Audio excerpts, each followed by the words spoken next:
the heart of Columbia, South Carolina. At the top of the hour, we were listening to remarks from Congressman James Clyburn endorsing Hillary Clinton. And we were also discussing Donald Trump's dust-up, if you can describe it as that, with the Pope. And joining me live now is Christian Broadcasting Network senior national news correspondent David Brody, also Republican strategist Matt Schlapp, who served the White House political director for George W. Bush. Thank you, gentlemen, for joining me. David, let me start with you here. We've looked at the Pope's comments, and now the Vatican has given more clarification. It appears the Pope was not directly focused on Donald Trump. He was asked about Donald Trump, but the comments could be applicable or applied to several of the GOP presidential candidates, from Marco Rubio, who is a Catholic, to Ted Cruz as well, in this support of a wall, as it's been described by these candidates. So this became about Trump, but it really could be applied, do you agree or disagree, to any of the Republican candidates supporting that same stance?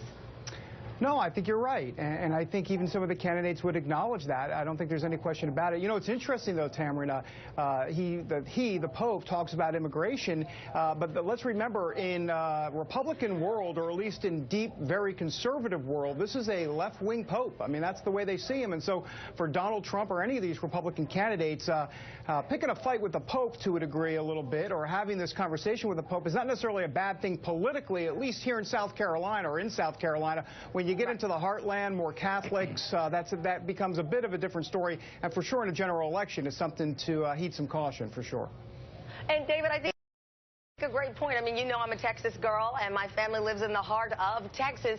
And it was interesting to see the reaction from some of the media pundits who are stationed, let's say, in the New York area, compared to what I envisioned was the reaction from of the folks who are my neighbors in Texas. It is interesting to bring that perspective.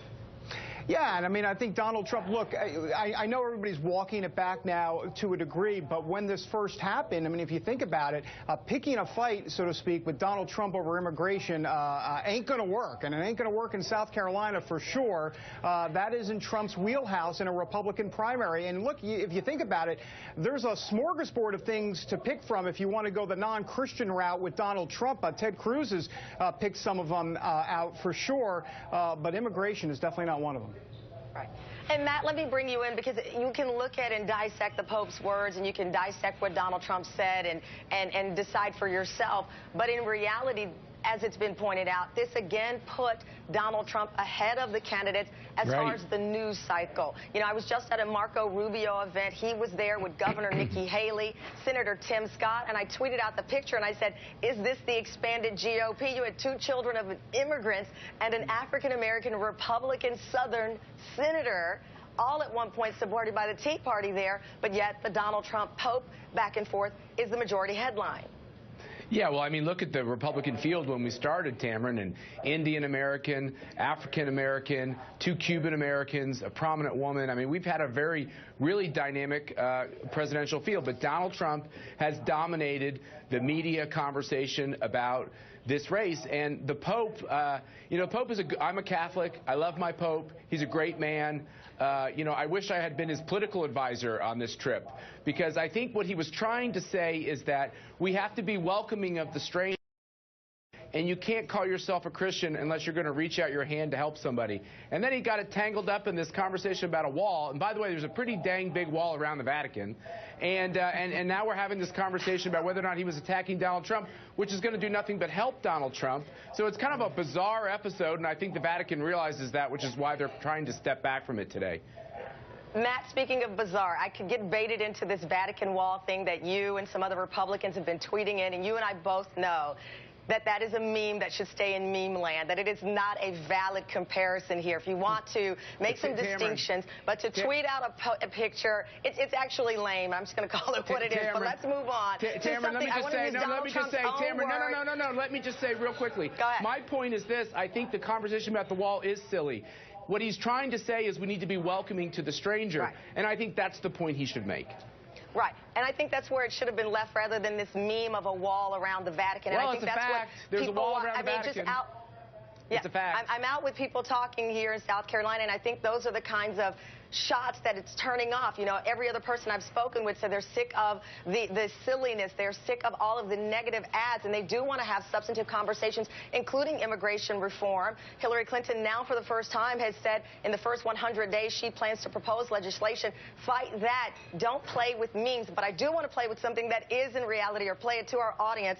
And these are the comments from Donald Trump in 2002, Howard Stern's show. BuzzFeed has, quote unquote, unearthed these comments. Let me play what he said to Howard Stern. Are you for invading Iraq? Yeah, I guess so. You know, I wish the first time it was done correctly. The question was asked in 2002, quite a ways in front of the war, long before the war started.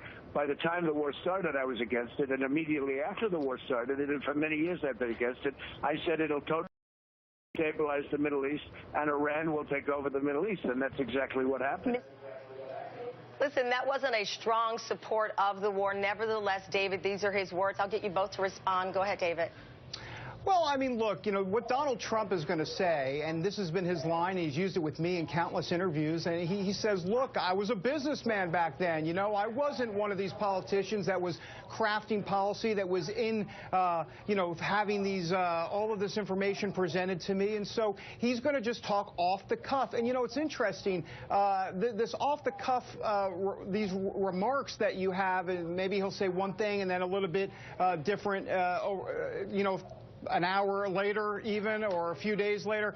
I mean, this is who Donald Trump is, and what I mean by that is that he's just going to kind of talk about things the way he sees them, and in a weird sort of way, it's just his appeal, Tamarin. I mean, because he channels this person that's out there that just kind of feels the same way that he's feeling.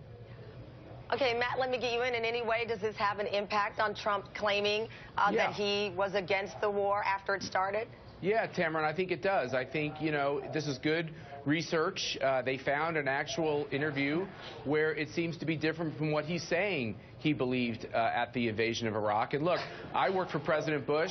I think history is going to tell us whether this invasion was a good thing or a bad thing. There's a lot of things about it that look pretty destabilizing. And I think there's a lot of Republicans who agree with Donald Trump when he says this. But they have to take the measure of his character. And part of this is they want to know that he's going to shoot straight with them. And that's one of Donald Trump's strongest attributes. He shoots straight with people. When they see episodes like this, I think it could be damaging. Matt, thank you, and that's one of your attributes I like, when you shoot straight and stay away from meme land. David, thank you. I'm not mean, Tamarin. I'm nice. Meme. Oh, okay, that's All right, better. thank you both.